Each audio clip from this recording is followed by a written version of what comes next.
this is where kind of the emotional part comes from for me, of the, like, how we can beat ourselves up thinking that we're different, or thinking that we're weird, or something is wrong. Even like superheroes have the same kind of thing, and then their trait that makes them unique becomes heroic and virtuous. And so there was this imperfection idea, and so we thought, like, we need a good symbol of perfection to mess with it. So the ring is like, it's a symbol of perfection, and so it's like the antithesis of glitch. And and then that shows up, of course, in True Colors. I mean, that's what that piece of music is about. It's like, it's we're all different, and we all have these special things to offer each other and the world. And it just was like the perfect kind of message to put into something that may have seemed just simply quirky. And the ballad is not really very quirky. It's it's beautiful, and it's got a kind of a celebrated misfit meaning. Greetings from DCI. This is Drum Corps International staff wishing Marching Roundtable and Tim Hinton the very, very best on your 1000th episode. We're so grateful for everything that you have done for marching arts all around the world. Keep up the great work. Congratulations. Thank you. Congratulations. Congratulations. Hey everybody, this is Tim Hinton, the Beast of the Marching Arts. Thanks for listening. I am talking to Keith Potter of the Boston Crusaders today. Keith, thank you for talking with me. Of course, it's always fun. Looking forward to it. I get to do this each summer, have for a while, and you're so nice to stop. I know, incredibly busy. So thanks for stopping to talk to me. So another really inventive, surprising, cool, show from Boston Crusaders. Congratulations. Thank you. Yeah, we're it was a different project for us right from the beginning. So it's been challenging, and it's been experimental at times, and Sure. It's turning out to be a lot of fun. I mean, I think that the performers seem to really enjoy what they're doing, and once the staff and the design team kind of got through, like, okay, we have to look at everything that we're doing through a different lens than we have been for the last 8 years that we've been together. Once we kind of got comfortable with that, things became a lot more fun. Wait, you mean you had to, because of the choice of what the show was going to be, or was there some other reason? No, yeah. We decided back in September, I think every project and every activity and every staff and every design team, I think we all want to think that what we're about to do is going to be inventive in some way, even if it's specific to a brand of a particular group or a particular team. So, just saying, hey, we want to do something that's innovative or new, that I think everybody says that. But what we did really want to do was not dive in the same way, not start with the same kind of inspirations and the same kind of, I guess the same kind of starting point, so that it would force us to look. Once we thought, if we start from a different place, then the way that we can make decisions and look at it all along the way should make us look at it from a different place as well, and just like any process, accumulate new ways of doing things for us, and hopefully create a little bit different kind of output for us. We felt like we've had a great time doing what we've been doing. It was just like it's time to I guess refresh the lens of how we're looking at what we're doing, and so that was a little bit fun and easy to start, and then it was a little bit scary, and then it was a little bit like, well, we're still kind of looking at this the way we always have, but the initial input is not the same as we always have. So to evaluate an ensemble moment, or to evaluate an effect idea, or to evaluate a color choice. All of it, the sound, the visual, the drill, the staging, the prop, like all of it, we had to also evaluate its effectiveness or its efficiency or its workability in ways that we didn't always look at it, or hear it. If we're going to try to create something that is broken, that's what a glitch is. It's a malfunction.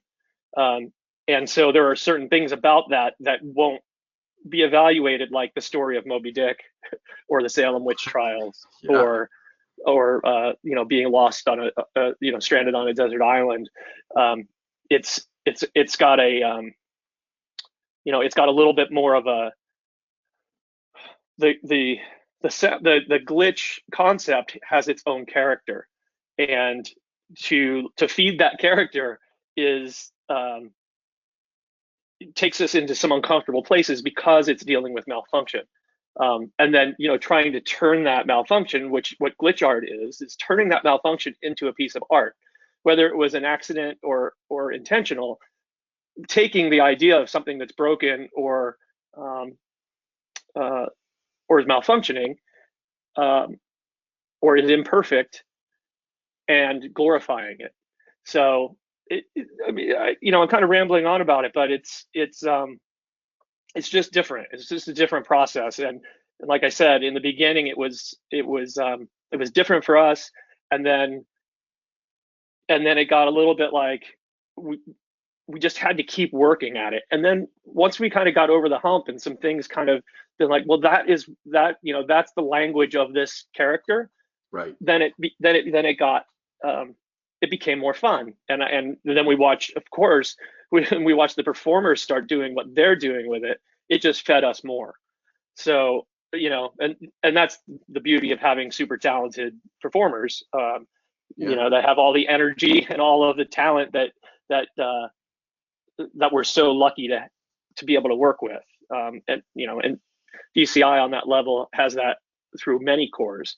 The back and forth of feeding each other in a concept that is a little bit unfamiliar to a design team really helps. Well, first off, I applaud you for being really brave by deciding to do something really different up front, because for a design team that's been really successful at such a high level, you want to just do the thing is going to work. So I think it's it's laudable that you took that chance, and I understand how uncomfortable that certainly was. I love that you just mentioned this concept about what the members themselves are bringing to the table. I would assume this concept and the way that you move and stage it and everything, that's so really different. I can imagine that a lot of ideas could certainly come from them. Absolutely. Well, and a lot of it too was, and I know that Ryan George really well, but a lot of it with Ryan in the beginning was just talking with him a lot coming out of DCI last year and kind of getting some preliminary discussion going in September, and kind of some of his desires for the tools available to him. Obviously, if you're doing something old world like White Whale, the repertoire, and it's kind of like you think of it like old world and new world, kind of whether it's like foods or wines, or like we were definitely in an old world kind of design process, whether it was doing a witch trial or doing Melville or doing Lord of the Flies kind of a thing. And so I think in his mind, and he was like, I would like to be able to not have to select and write to paint a specific time period or a specific a specific kind of flavor that would, like some of the stuff we're playing this year, we could have not played while we're doing the Moby Dick story. It wouldn't be a fit, even if it's good music. I mean, it is still good music, and that was good music. But so I think Ryan's desire to speak differently really was, it just kept pushing us. And like I said, it wasn't. sometimes with these stories or these narrative kind of things that we're doing, if you can create the arc like a literary arc, it's pretty easy to it's never easy, but it's easier to kind of plug in how that arc sounds like a movie. Yeah. When you have something like Glitch, it was kind of like, what is going to create this arc? And it just, again, like I was saying when I started, it was just a different way of being inspired to create the storyboard. And I say storyboard very loosely, but it was finding different iterations of Glitch to lay out the show, not necessarily like a rise to a climax to a resolution or literary conflict that's resolved. It wasn't any of that. It was more looking at where does Glitch show up in our experience and trying to use different iterations of a Glitch idea. Sonically for sure, visually, obviously the costuming was a big part of that. But and where do we find the emotion in it? And that's a whole different story. Yeah, I always remember Ryan George, the brass arranger, and I think you're totally right. Like there was, as a viewer for me, like I had expectations of what those sounds were going to be if you're doing the Melville, you know what I mean? Like that I just wanted, and you had that big cinematic symphonic thing going on that I really, really enjoyed. But I can totally see what you're saying. Like almost anything you could think of could be included, it seems, in this really interesting concept you were playing with. I mean, I'm sure there were boundaries and decisions you guys had to make, but it's very interesting, and you do go off on some really surprising and fun places, and it's fun for those of us in the audience. We're like, oh, there that is. Oh, there that is again. Like I thought that was really fun. Yeah, I mean the really the way that the Glitch kind of started was, again, it kind of started sonically. We were doing our normal like, hey, let's listen to this, let's listen to that. Do you know this piece? And I was listening, I think, if I remember, I was listening to something I was kind of searching for Winter Guard music. Because, it's that time also, September, starting drum corps, getting Winter Guards going. And I was listening to an album, and it had these components that were, I could only describe them as glitchy and, electronic and, kind of like abnormalities that were created from some sort of manipulation of the sound file.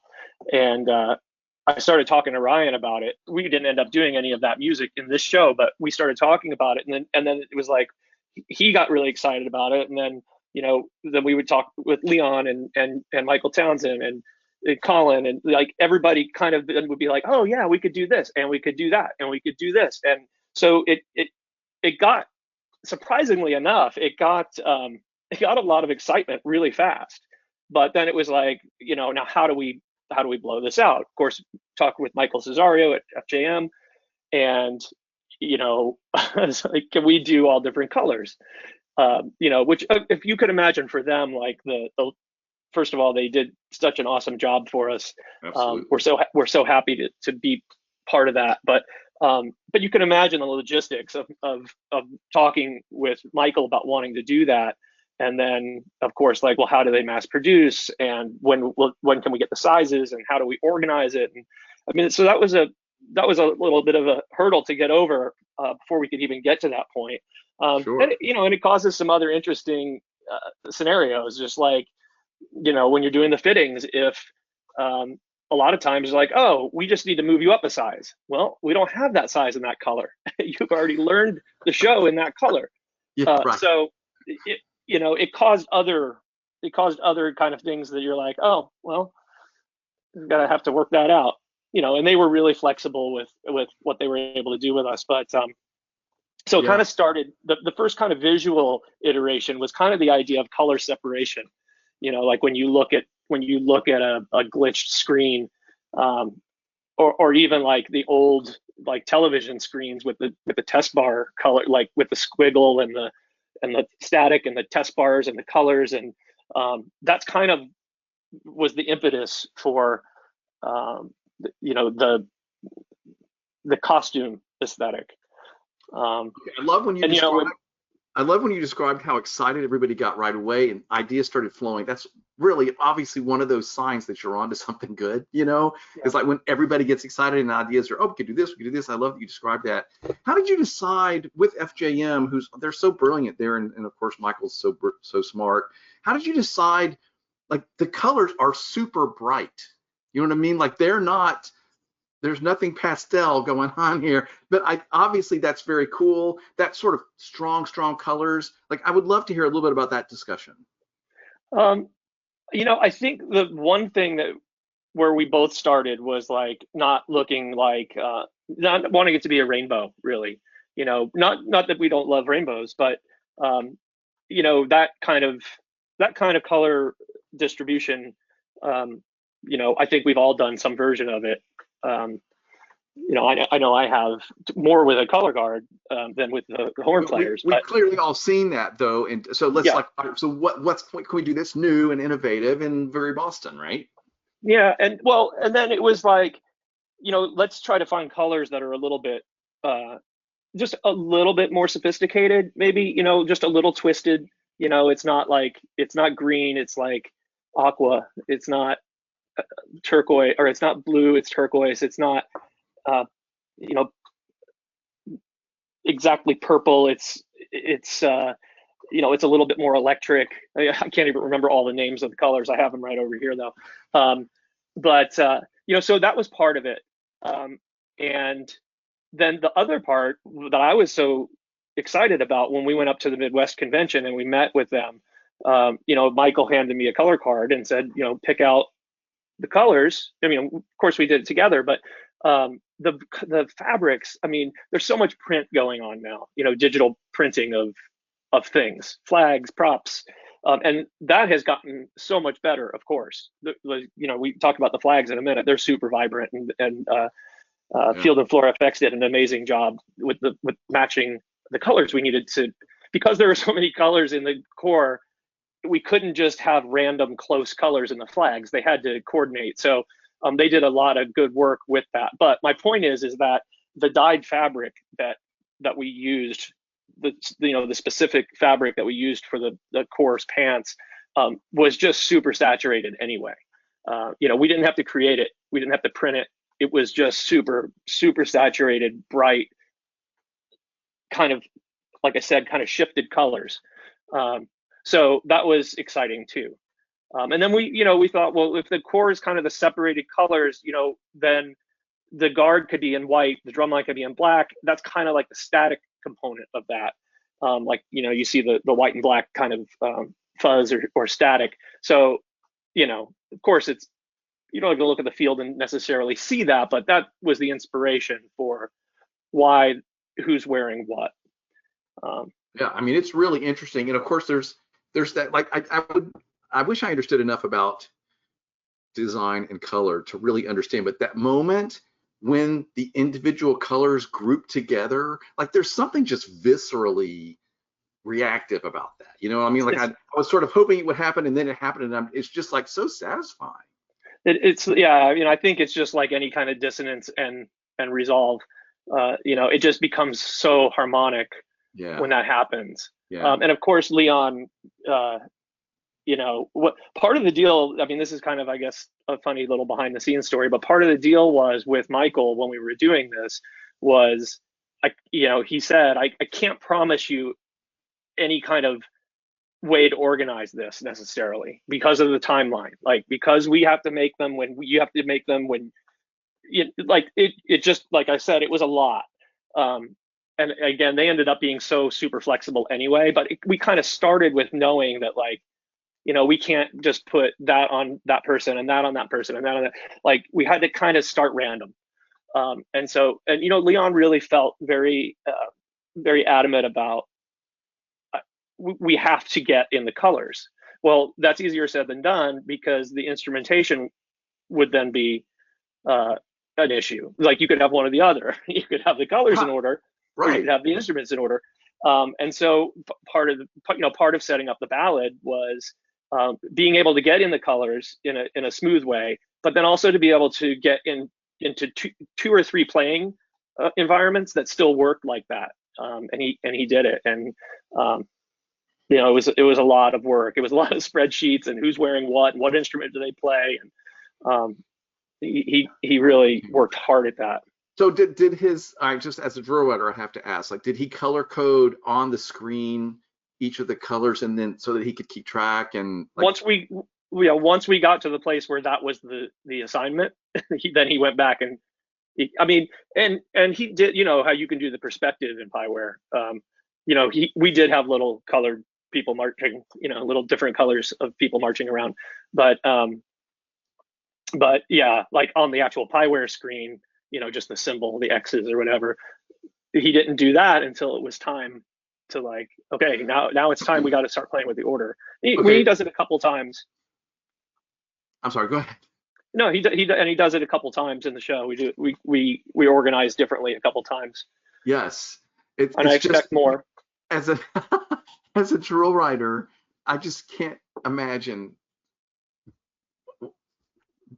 how hard, like how much work that was, and like you said, spreadsheets and everything. So my question then would be, the first time that you put them on them, and they, like, what was your reaction when they're out there on the field for the first time and they're in the outfits? Well, I mean, in terms of the color order, we got T-shirts for move-in, so we could make sure that it was lined up. But the first time we saw it, we were in Michigan. Our first show was in Michigan, so it would have been like the night before our first show. We did a dress run, and but we did a rehearsal in the costume, so it was pretty. It was pretty exciting, it was like, and then when we got to the ballad and it harmonized, then, we're like, everyone's taking pictures, we're sending them to Leon. Leon wasn't at that rehearsal, but, it was exciting because, we kept joking that, like, we're gonna set it up, and there's gonna be one person that somehow didn't get the right costume, even though they had the right T-shirt. And so it was like, okay, here we go, and we ran it, and then we hit the set, and we're like, okay, everyone's in the right costume. There's not like a pink guy in the middle of the yellows or something. Yeah, that's right. Funny. Yeah, we thought that might happen. I mean, you just think with all those moving parts that something is going to slip through. Yeah. But like I said, spreadsheets and a lot of people with their eyes on it. Aaron Bailey, who's our visual master, he runs the visual program and the training and teaches the drill and also helps manage production. He was really a part of all of this so that he could help us keep an eye on it. Well, my hat's off to everybody. Like, as somebody that's sitting here writing drill all summer right now, like, the idea of trying to wrangle that is just monumental feat. So, but it's super cool. And like, it's just, I've never seen it. I've never seen this. You know what I mean? Like, it's one of those things like I've seen, like you said, I've seen color shows and all that thing, but I've like, okay, this is like, just feels fresh and different and kind of weird in a way that's like kind of neat, it's like, I don't know. I was just really taken with it. Okay, so what about the hoops? So yeah, I mean, like this is where I'm going to start going down the brainstorming. I know I'm asking you to go back and try to remember all of them. Like, they started this a year ago, everybody. So I feel kind of bad that I drag this through you every summer. And you don't have to tell me like where I've been. I just like, what was the inspiration behind? Because you use them in so many interesting ways. Yeah, well, the hoops were kind of there were a couple of things. There was in one of the initial concepts of these glitches was the idea of a loop, and we play shaker loops as the opener, and there is a time loop, through the whole show, but so it was like, part of the idea of a glitch is almost being stuck in a loop. There was a character in, and I'm not going to remember the details of this because I watched it a couple of years ago, but there's a movie called Wreck-It Ralph. Love this movie. Yeah, it's great. And I think her name was Vanellope.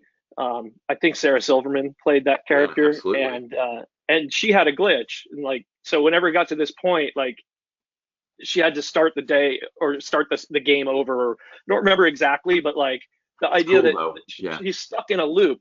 And so these loops kind of became part of, like, well, what if we could do it massive? We don't want to push props around again. We don't want to climb on props. We don't, but what if we could use a prop that could be used as like equipment for choreography, but also could be placed down to create patterns on the field and spotlights.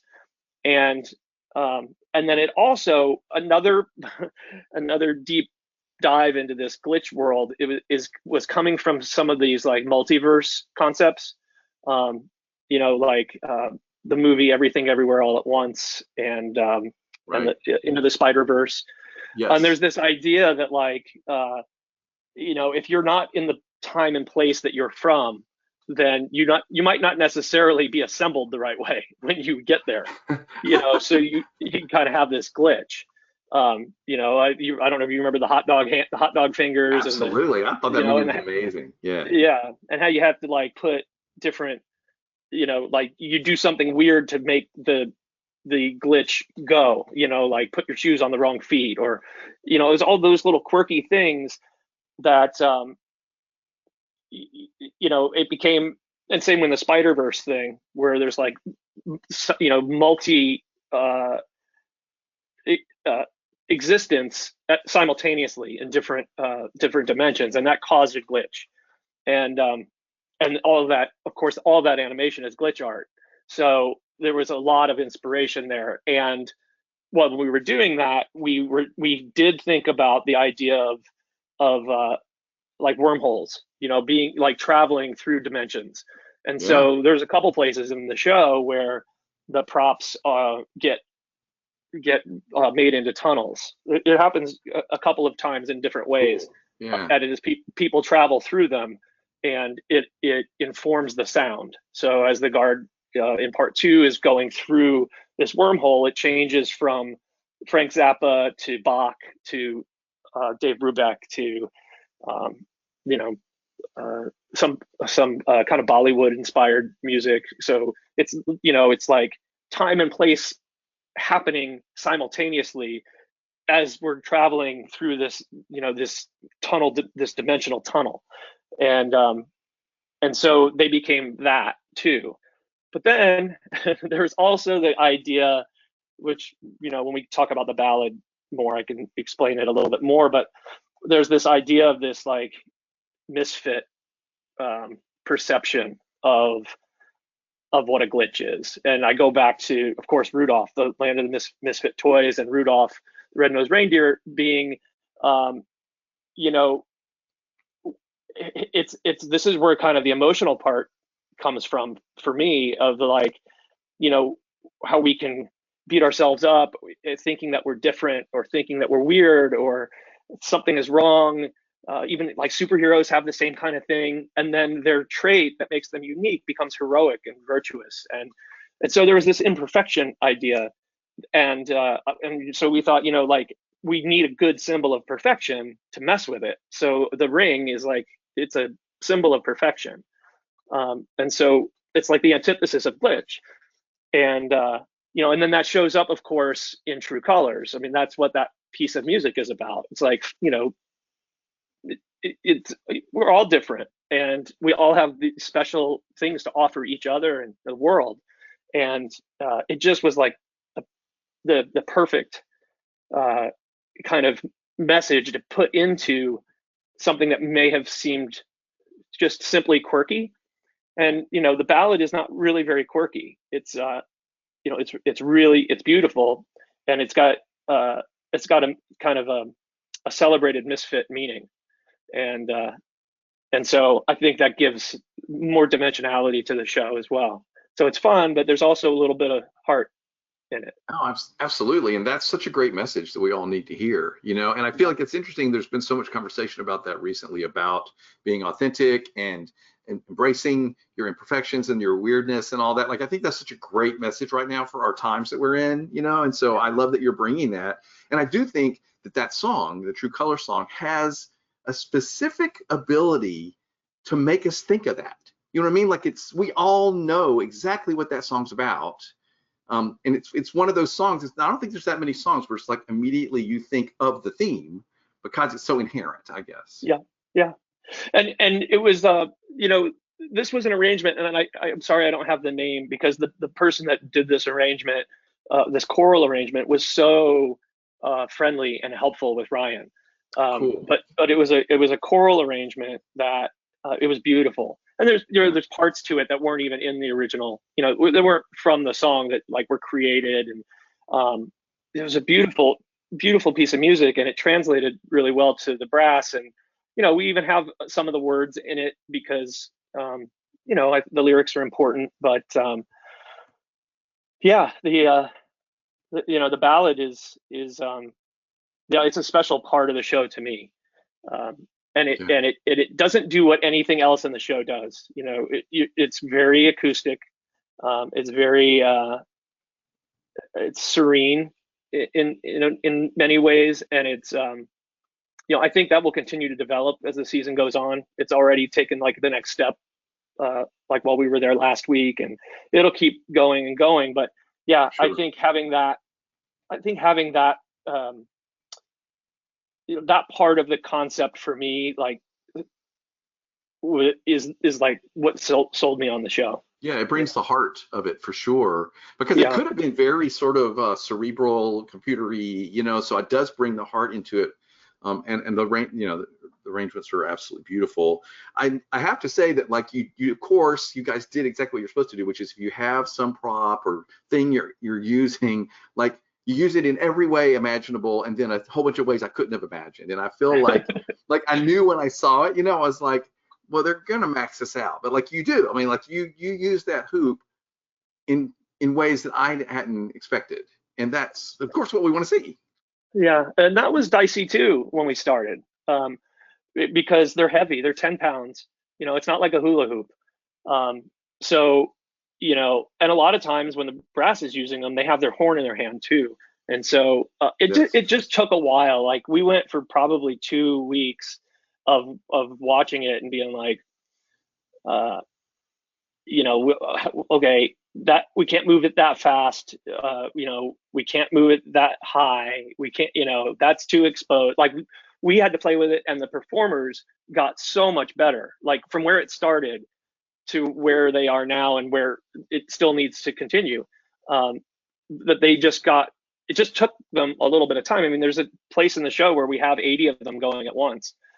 We use 86 of them total right now, but they the brass does, you know, 80 of them are going, and it was a lot of work for them, and a lot of work for us. And you know, that again, that started in the winter. We went to Jeff Herr and Chris Lewis, and we played with a bunch of different weights and you know, different sizes, and like, this seems to be the one. And yeah, I mean, so is the weight of it because that helps you not have to deal with certain, like, environmental elements like wind and stuff so much, right? Yeah, and making sure that it was durable enough. You know, sure. Not, of course, not knowing what we're going to do with it when we were there in January or February, not completely. You know, it was like I was calling the team, like I'm standing in their workshop. I'm like, so do you think we want it heavier and it won't bend, or we want it lighter and it could bend? And you know, it was like, oh, go to this weight, no, go to that weight. You know, so it was, you know, just trying to find the right size and weight for them to last all summer, and for us to be able to do different things with them. You know, we needed them to be weight bearing to some degree, and so so we tried a lighter one, and it failed quickly. So we went with these 10-pound ones. Yeah, and everybody, again, this is another example of you doing your research and you're spending a lot of time figuring this out. Like, you don't spend a day on this. Like, you spend a lot of time.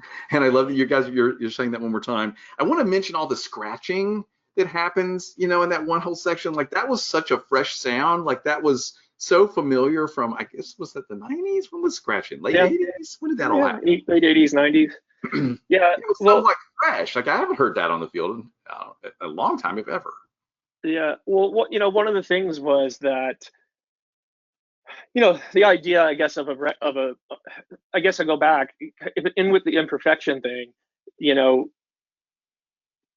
seams, like being able to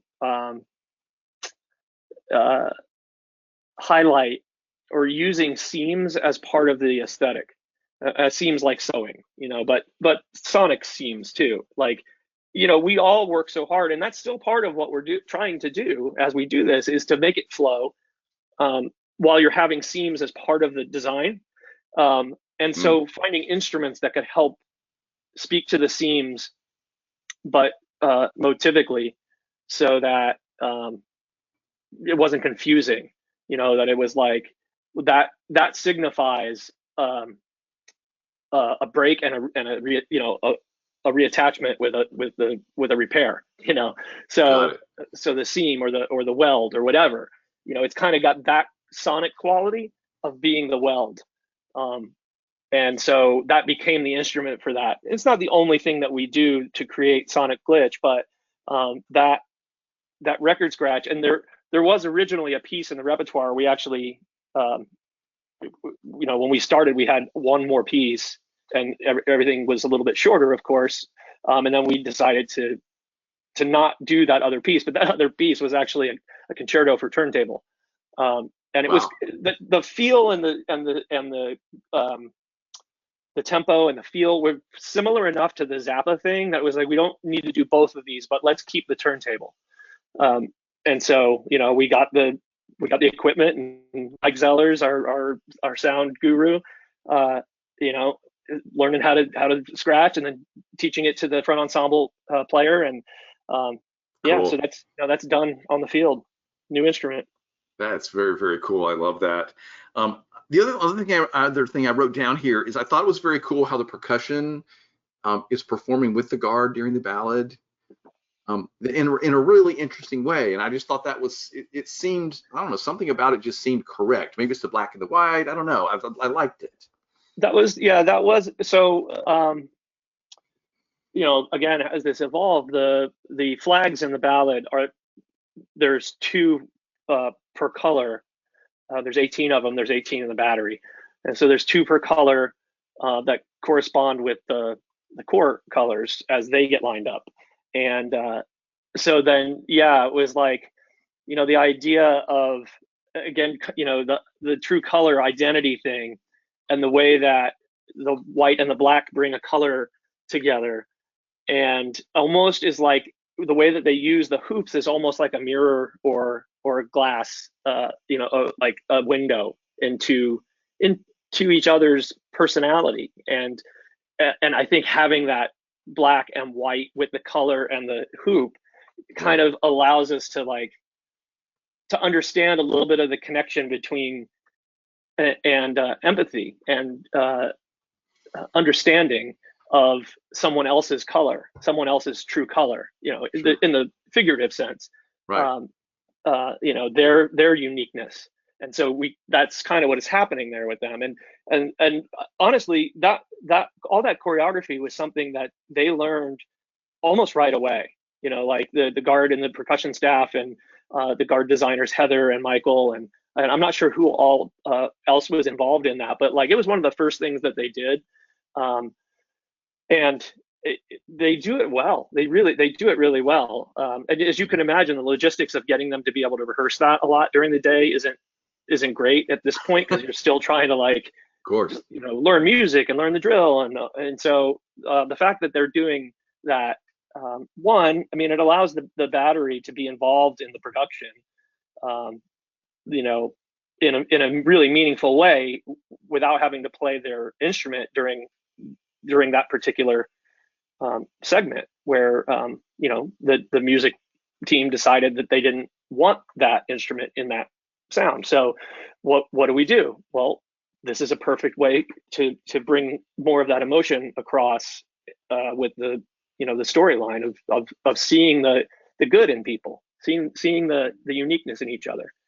Yeah. And because they're opposite, they're black and white, it's right. like it's a good metaphor for coming together. Yeah, I just thought it was really striking. It was we've all seen percussion involved with the guard and a ballad, but this seemed really, again, something fresh and different, and it was very powerful, that what you just described, and the way that all fits together. I just thought it was a big wow to me. Awesome, yeah. And then we have the lights, which is new. It's that was another thing with FJM too, that they were really they're like, well, we don't make lights for the hats, but if you want to figure out how to do it, and it will look good with the product that they do create, the hat, then we're all for it. And so, and you know Jeff Gooch, right? Yes. Yeah. So Jeff and I are longtime friends, and he's a jack of all trades, but he's specifically a lighting person. So Yes. I asked him about it, and he signed on, and he made the prototypes and Oh, I love it. researched the stuff, Yeah. Yeah. and he built them, and so the next step for us is to dive into that a little bit more. The first step was like, can we make sure that they're all on, Exactly. and that we have enough batteries. It basically a battery lasts for 2 shows, so you can imagine there's quite a few batteries Yes. to keep the lights going. But definitely I would look for more with the lights as the season goes. It's just it's on the list. Yeah, no, it's cool. But I mean, Yeah. look at all the things you've described. There's so many layers and intricacies and interesting things. And it does strike me that this would be one of those shows that's it's going to evolve and grow and change and be more and more interesting and intricate as you go. It seems inherent actually in the concept itself, much less the way that it's been put together. It's really interesting. Yeah, I was talking to somebody about this a couple of weeks ago, and it was just like, when we started, I mean, obviously we wouldn't have gotten too far if we thought that we were going to hit roadblocks. But like I said, it was challenging in the beginning, just to kind of reprogram our brains.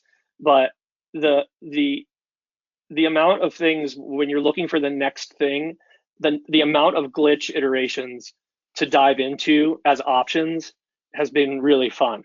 It's just like, oh well, it's the misfit thing, oh it's the loop thing, oh it's the sonic stop, it's there's the place now where everything stops, it's dead silent, nobody moves, there's not a sound. And it's really striking because there's so much sound, and then you don't know it's coming, and everything stops, just like when you're watching something that freezes. Right. And and that's just in its early stages right now, but that was really fun to play with. It's just like, okay, well, what's the next thing Yeah. that we can play with? So yeah, I think it's cool. I want to applaud you guys for, I mean, you're really taking a risk. And I feel like this is one of the cool things about drum corps right now is like, there was a time when all the corps seemed sort of alike, and we were all sort of like, and so now I feel like everybody is being so different and unique and true to themselves and trying all these things. And I think that makes it all really interesting. And you guys are a great example of that. And the way you've described that you really approached things from a different way, that is really scary and risky for a design team to take that leap. And of course, you have these brilliant people on the team, but still, I just want to applaud you for doing that. Like no matter what happens with all of it, like it's so new and fresh and weird and different. And I was like, well, that's great. I like it. well, thanks. Yeah, I mean, like you said, there's a village of incredibly talented people all helping each other. Absolutely. And so it's not that scary. But as you said, like drum corps is drum corps, and there's a lot of tradition, and then there's a lot of expectations for every group, from their own base, and so that's the scary part, is like, take a artistic risk, and that's fine. Having the the diehards come with you, that's fun. I mean, and well, I think we've had a lot of support from our alumni and our board and our well, so I think the level of excellence and the level of creativity keeps people engaged. I have to tell you, I actually spent some time thinking like, well, what color would I want to be? Like, I don't know if that's a thing you guys are doing. Like, do people talk about this? Like, I actually thought like, well, I think I want to be that like lime green thing. Like, I mean, I really thought about this. Are fans weighing in on colors, what color they would want to be?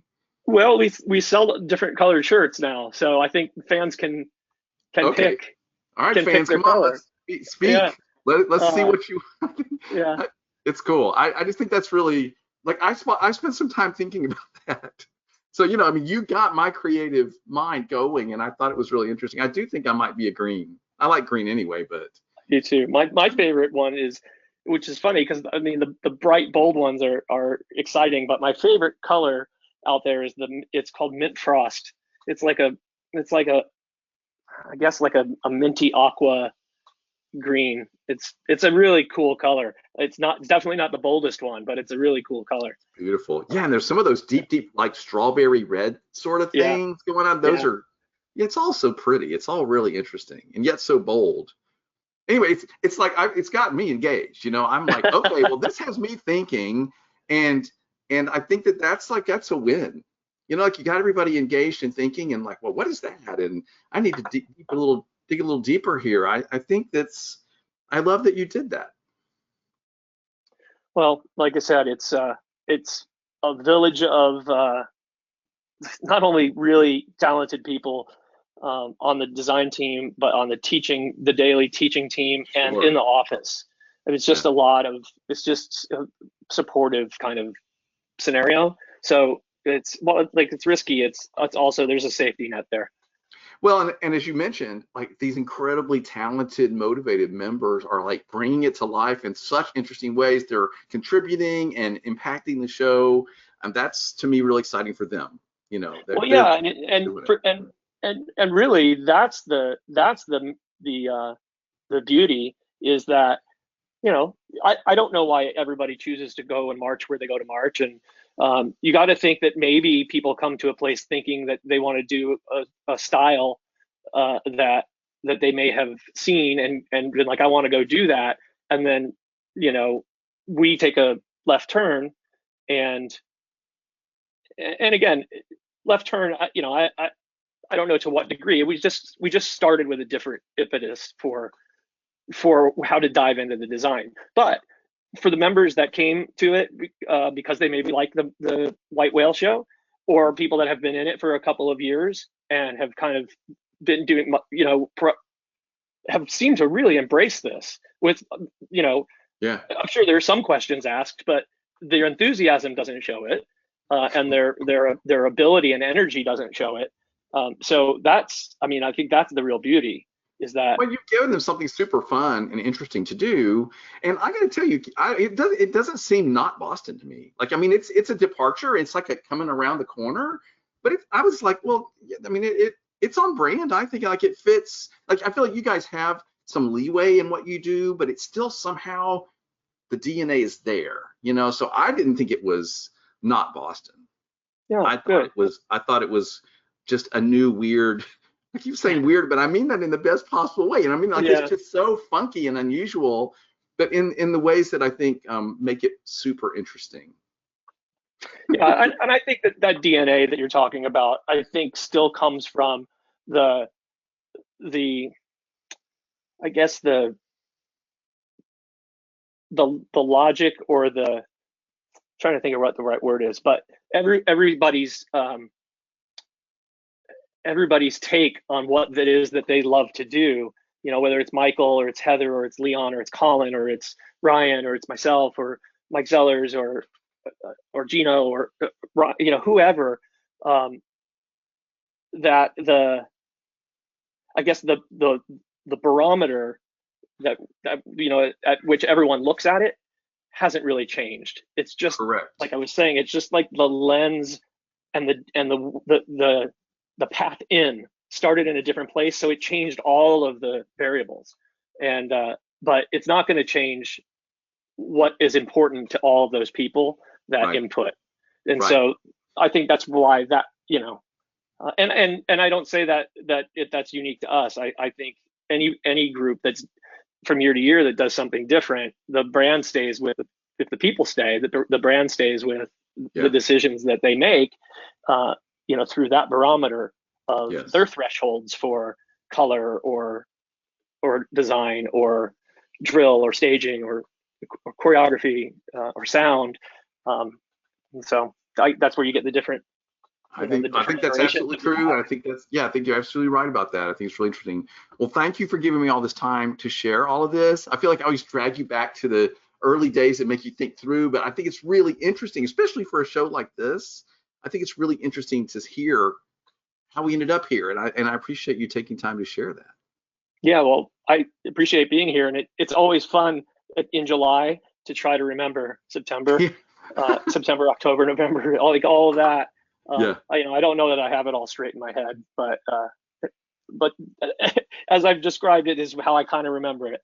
So no, I think it's interesting, but you've given us enough that we understand sort of how it came to be, and I can't wait to see how it develops. I really think this is going to be a show that's going to be really interesting to watch through the next weeks as it keeps going. So everybody keep paying attention and see what all happens with it. Keith, thank you for talking to me. It was always a pleasure. Absolutely. Thank you. Marching Arts Education is the home of the Marching Roundtable podcast. We give you access to the top marching arts professionals through live webinars, podcasts, videos, interviews, and online coursework. With over 1,000 podcasts and hundreds of webinars and videos, there are hours of great professional development for you and your staff.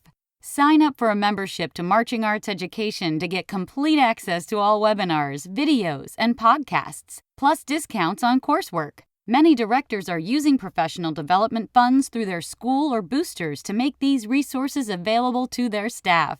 Imagine what you could do with so many great new ideas from the top professionals in our activity.